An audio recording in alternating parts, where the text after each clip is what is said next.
O ser humano, ele se serve de metáforas na tentativa de explicar o mundo que ele percebe, o mundo que ele observa, que ele vive.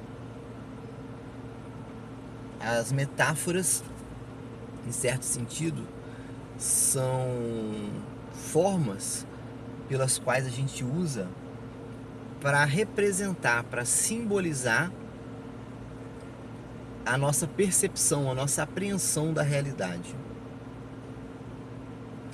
E isso vale para a ciência, né? A ciência tem suas metáforas, a filosofia tem suas metáforas e a religião tem suas metáforas.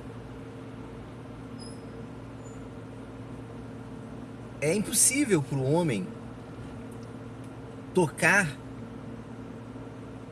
a realidade, ou pelo menos expressar aquilo que ele apreende da realidade, sem que ele se sirva de recursos metafóricos, recursos simbólicos. O Cassirer, Ernest Cassirer, que é um filósofo alemão, desenvolveu uma antropologia filosófica, uma antropologia da cultura, uma filosofia da cultura, em que ele afirmava que o homem é um animal simbólico. Por outro lado, Xavier Zubiri, um filósofo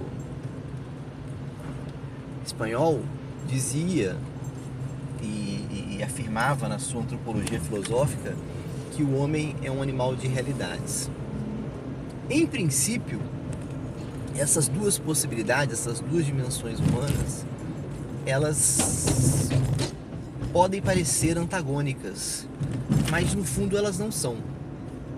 No fundo elas são, em certo sentido, complementares. Porque, segundo Zubiri, existem dois tipos de inteligência. Uma inteligência senciente, um momento da inteligência, né? A inteligência é uma só. Existe um momento da inteligência senciente em que você apreende a realidade das coisas, e um segundo momento, que é um momento concipiente, em que você passa a logificar e a estabelecer conceitos. E esses conceitos são feitos através de uma linguagem metafórica, de uma linguagem simbólica. A linguagem em si é uma forma simbólica de acesso à realidade. Assim como a ciência, a filosofia, a religião, as artes, são formas simbólicas. Por que eu estou dizendo isso? O ser humano, a partir de uma perspectiva ontológica, ele pode entender o mundo e construir conhecimento sobre o mundo, sobre a mesma coisa, sobre o mesmo fenômeno, de maneiras distintas. Um exemplo que eu vou dar é o exemplo do cérebro. A perspectiva materialista, né, ontologicamente materialista, afirma que o cérebro é um HD, é um computador que processa, armazena informação e que ele funciona, né, o seu funcionamento se dá por uma espécie de programa. Esse programa seria a mente, para alguns a consciência. Ou seja, nessa perspectiva materialista, a consciência, ela seria um epifenômeno da matéria. As informações, as memórias, elas estariam registradas no cérebro. E o cérebro seria esse computador que armazena e processa a informação. Há uma outra perspectiva, que é uma perspectiva que eu considero noética e noético. Quando eu digo noético, eu digo espiritualista, de que o cérebro não é um computador. Quer dizer, metaforicamente, nessa perspectiva, o cérebro seria uma espécie de receptor. E então ele receberia e comunicaria ao organismo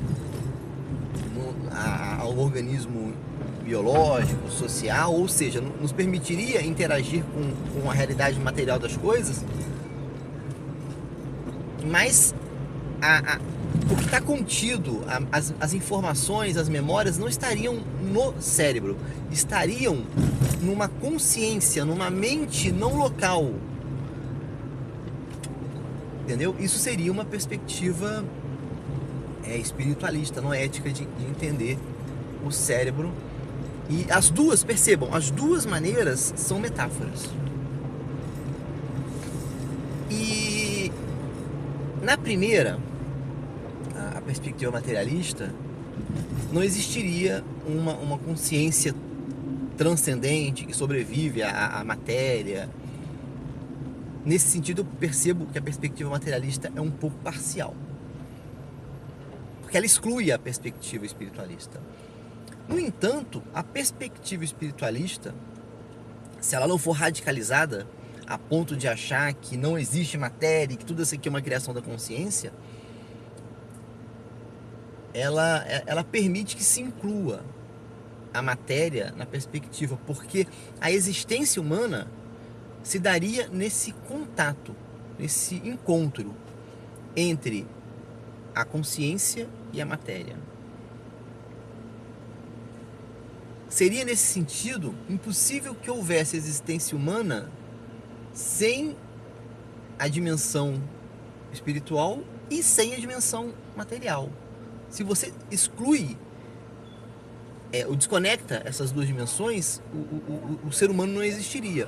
Nesse sentido, considerar o cérebro como uma espécie, uma metáfora muito limitada de um receptor é muito mais completa do que considerar o cérebro como uma metáfora de um computador, onde armazena, de um equipamento onde se armazena, se processa e se produz informação. Por que eu tenho insistido nisso? Porque eu tenho insistido muito que as discussões no âmbito da filosofia, da ciência, da religião, elas precisam de partir de um patamar ontológico. Mas não pode ser um patamar ontológico excludente. Porque uma ontologia excludente, uma compreensão do ser e da realidade excludente, ela nos impossibilita de compreender a totalidade das coisas. Esse exemplo do cérebro que eu estou dando, de um cérebro como um receptor e não como um computador, é uma das maneiras que eu encontrei aqui rapidamente de aplicar isso. Então eu queria deixar, eu não estou afirmando nada, eu queria deixar só essa reflexão para vocês pensarem. Enquanto isso, dá um likezinho aí no vídeo, compartilhe com seus amigos, deixa seu comentário, o que você pensa sobre isso? Para você, o cérebro é um computador ou é um receptor? O que te parece mais plausível? Enquanto isso, a gente segue papeando pelo caminho. Um grande abraço.